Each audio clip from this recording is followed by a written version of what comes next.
You are now listening to theGrio's Black Podcast Network, Black Culture Amplified. In the mid-90s at my college, Auburn University, there was this nightclub called the Ultra Box. It was like right across the street from campus. It was basically the black nightclub for all the black students. And, there was, of course, a bunch of white clubs. And the thing about the white clubs is they had what they call a membership policy. So you just couldn't pay your money and go in. You either had a membership or the fee was that you had to fill out this application. They'll give you a card and you could go in because they were essentially private clubs. The most famous one, you could look it up, it's called the Supper Club. But the Ultra Box was the only black club. It was the only nightclub for black people until, white people started coming. And, as it grew, there'd be one or two white people there. And then, more white people started showing up because, this was the mid-90s. Everybody was starting to listen to hip hop. And as more white people came, the club raised the price of the drinks. They started playing more diverse music. And, one of the things about the Ultra Box was that if you went to the bar, you could talk to somebody because it was going to take a long time to get your drinks. But when the white people started showing up, they renovated, they put up a VIP section where you could get your drinks really quickly, but, they would cost more. And in the VIP section, they had another DJ that played EDM music and basically white music. And at first, the black people liked it. You could pay a couple of more dollars, get you a drink real fast. But then they started making more changes. They upped the price of all the drinks. And then sometimes you'd go there and the DJ from the VIP section would be playing white music in the regular part of the club. And then one day we showed up and they had a sign that said, no baseball caps, no gold chains, and no jerseys.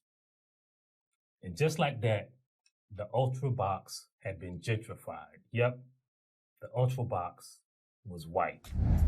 I'm Michael Harriot, world famous white peopleologist, and this is theGrio Daily, the only podcast that actually looks at you like one of your little friends.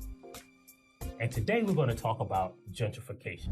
What is gentrification? Because we got to know what gentrification is before we even talk about this. Now, according to our girl Merriam-Webster, gentrification is a process in which poor areas of a city experiences an influx of middle class or wealthy people who renovate and rebuild homes and businesses, and which often results in an increase in property values and the displacement of earlier, usually poor residents. Now, that's a long definition, but when I used to teach my class called Race as an Economic Construct, I could simplify it, right? I used a more relatable word for gentrification. I called it micro-colonization. Now think about it. See, when the English colonizers from the Virginia Company of London showed up on the shores of Turtle Island, which is, what they used to call America or North America, or, this continent, well, they would say that they came there for economic development. Of course, the natives who were already there wouldn't say that because the natives knew that they were basically there to gentrify this continent. And there are some people, of course, who think that there's nothing wrong with gentrification. If you live in a neighborhood, you want a Panera Bread and a Starbucks too. I don't drink coffee, but apparently Starbucks coffee is totally different from all the other coffees in the world. Maybe they get their coffee beans from Whitelandia or, the white version of some country in the Caucasus Mountains. But the problem is there is a difference between neighborhood revitalization and gentrification. Now, both of them make improvements and add resources to neighborhoods, but the goal of one is to change or improve the lives of the people who live there. But the main goal of gentrification is to change or improve the area to make it attractive for people who don't live there. And that's the most essential part of gentrification, displacement. Think of it this way. See, there was nothing wrong with those white people who came to the Ultra Box if they liked the music and the atmosphere and the people who partied there already. But when they started bringing their friends, they wanted the music to change. They didn't want to wait at the bar, so they wanted their own bar.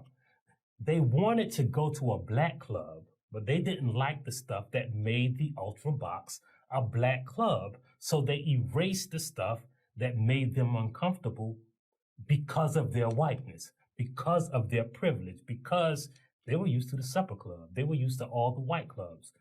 And the same is true with neighborhoods. See, there's nothing wrong with a white person moving into a black neighborhood. The problem is, let's be honest, most white people don't like living in black neighborhoods. I should say that's not my opinion. There are studies that show that the vast majority of white people don't live in diverse neighborhoods as opposed to black and Hispanic people. And the thing is that because white people don't live or don't like living around black people, there's less competition for black homes, which makes black neighborhoods cheaper to live in. According to a study at the Brookings Institute, the average U.S. metropolitan area's homes where the population is 50% black are valued at roughly half the price as homes with no black residents, in neighborhoods with no black residents. And that's even if they have the same amenities, same resources, same crime rates. And that study also says that 10% of neighborhoods are majority black. That's across America.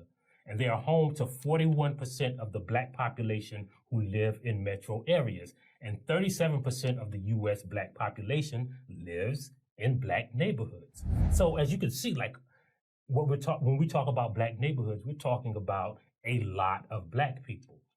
And that same study shows that the differences in homes and neighborhood qualities do not fully explain the devaluation of home in black neighborhoods. Homes of similar quality with similar amenities are worth 23% less, or on average about $48,000 per home less than the average white home or home in a white neighborhood, which amounts to $156 billion in cumulative loss for the home values. So, as you can see, just living in a black neighborhood or just living around black people makes it cheap, makes it a cheap neighborhood. And white people like living in cheap neighborhoods, even if they don't like living around black people. So they don't just move in. They pave the way for other white people to move in. I mean, if a white girl moving to you next door, she's probably about to Christopher Columbus your hood.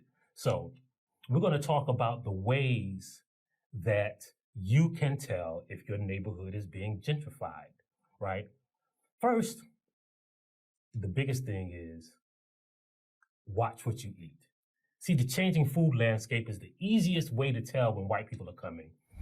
John Hopkins studies on food deserts showed that minority neighborhoods often lack well-stocked grocery stores. So poor areas have fewer grocery options, fewer food options, and when they do have food options, many of them are high-priced and unhealthy. And you know white people can't live like this. Before they arrive, they got to make sure that they can get their gluten-free, vegan, farm-raised, free-ranged, organic couscous. Gentrification is usually prefaced by the arrival of healthy options and grocery stores with 29 varieties of tomatoes. And if you ever spot a sign that says Whole Food coming to this location, you better be scared.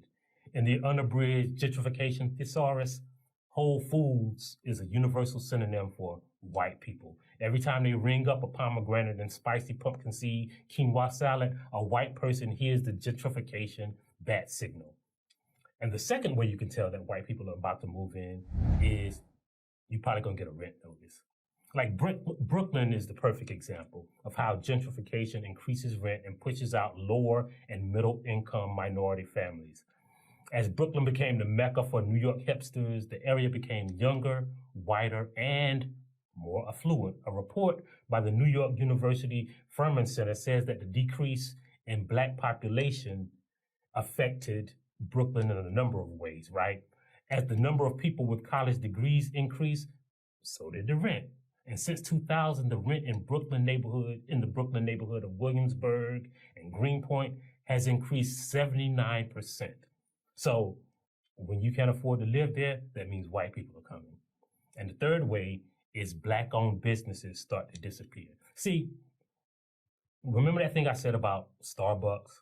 See, it's not because Starbucks has special kinds of coffee beans. Or remember the little Jamaican restaurant where you used to get jerk chicken because they were always out of oxtails? I mean, I don't know why, but Jamaican restaurants always run out of oxtails. That is an example of what is displaced when white people move in, right? Like, when white people move in, they come in the same way that McDonald's keeps McFlurries on the menu, but the machine is always broken. Is the oxtail machine broken? I don't know. Okay, I'm going to get off the oxtail. But that Jamaican restaurant is now a Subway. Your barbershop is now a Starbucks. That beauty supply store where you bought your weave and your hair gel is now a Starbucks. In fact, everything is just a Starbucks. Because if there's one thing white people love more than bragging on how they got their jeans from a thrift shop, uncoordinated writhing to guitar solos and white supremacy, it's Starbucks. So minority-owned businesses always disappear when a neighborhood starts gentrifying because they have to make way for high-volume corporate stores because, small businesses can't afford the rent, which leads to economic disempowerment of Black communities because, and this is the important part, see, that Jamaican restaurant, they took their uniforms to get cleaned at the Black-owned dry cleaners. And that little Black-owned sandwich shop, right, they bought their bread from the local, food distributor. But when those white corporate-owned businesses move in, that money doesn't cycle through your community anymore. And so they don't hire people from your community. And that leads to the exiting of the Black wealth and the Black dollars from Black communities. So it's not just about Black-owned businesses. It's about keeping money in the neighborhood. Or maybe you want to buy a bouquet of flowers for $534 a piece because you'd never see anybody in those white-owned thrift shops, but they always around. I think it's the Russian mafia. Either that or they're reselling shit they found at other thrift shops. Number 4, the schools get worse. Now, I know this seems counterintuitive that, a more affluent population makes schools worse. But, see, white people don't like sending their children to school with Black students. So they are more likely to enroll their children in schools outside of the district or in private schools. And most people who gentrify neighborhoods are young. So as they displace families, they aren't as likely to get involved with school-related issues. They're not likely to make sure that the schools are safe or, good. So they take advantage of other options because of their higher incomes. And because of that, the schools get worse. Even if they, create a better school, what they'll do is they'll take the good performing Black students out of the local public schools and put them in what they call magnet schools or private schools or, the schools that they create because, again, they don't want their children to go to school with Black kids. Now, the 5th thing you'll see is almost universal. It's an increase in police presence. See, white people will call the cops on your ass in a minute. As your community turns whiter, you'll notice a larger police presence because white people's interactions with cops tend to mean that they are safer, while Black people's interactions with cops generally means that they'll be less safe. They call it order maintenance. It's when police patrol white neighborhoods heavily to keep the peace. In San Francisco, which, gentrified and really displaced a bunch of Black people, police patrol more in the city's gentrified areas, which have also seen a rise in cases of police brutality. They've also seen a rise in people calling 311, which is the non-emergency police number. See, they report people in their neighborhoods for stuff like noise violations and minor infractions. And many cities have installed quality of life phone numbers by which they can call the police about non-emergency issues. In Seattle, 23% of the disturbance calls were filed against people in gentrified neighborhoods, citing noise and other complaints. So when the police show up, that means your neighborhood is being gentrified. Like once I got a letter asking for some advice, and this is a true story from a woman who moved into a neighborhood in New York, in Harlem. And she moved above a bar, a nightclub.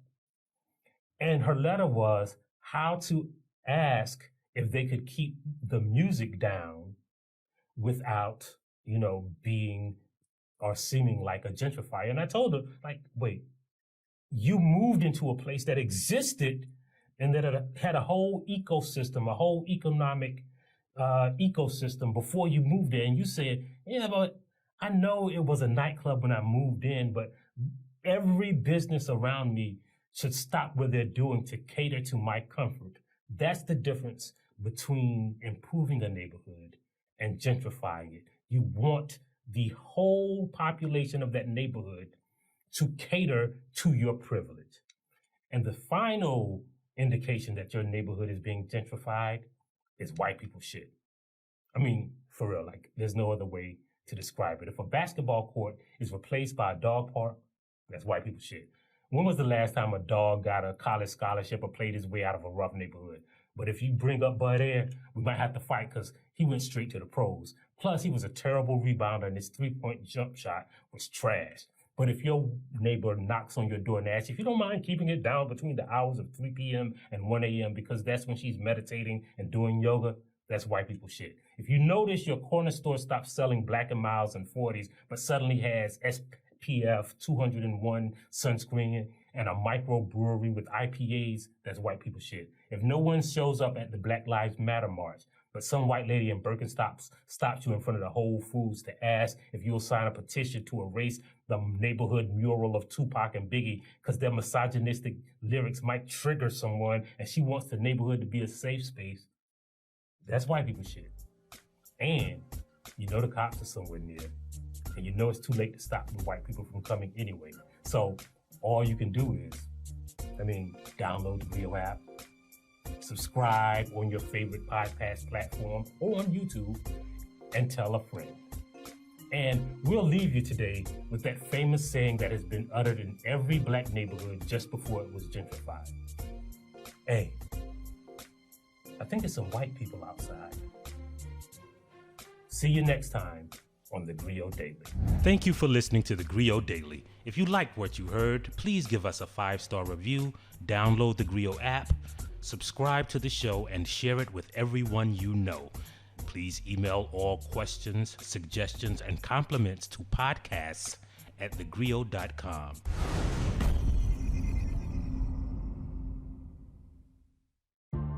The Grio Black Podcast Network is here, and it's everything you've been waiting for. News, talk, entertainment, sports, and today's issues, all from the Black perspective. Ready for real talk and Black culture amplified? Be inspired. Listen to new and established voices now on the Grio Black Podcast Network. Listen today on the Grio mobile app and tune in everywhere great podcasts are heard.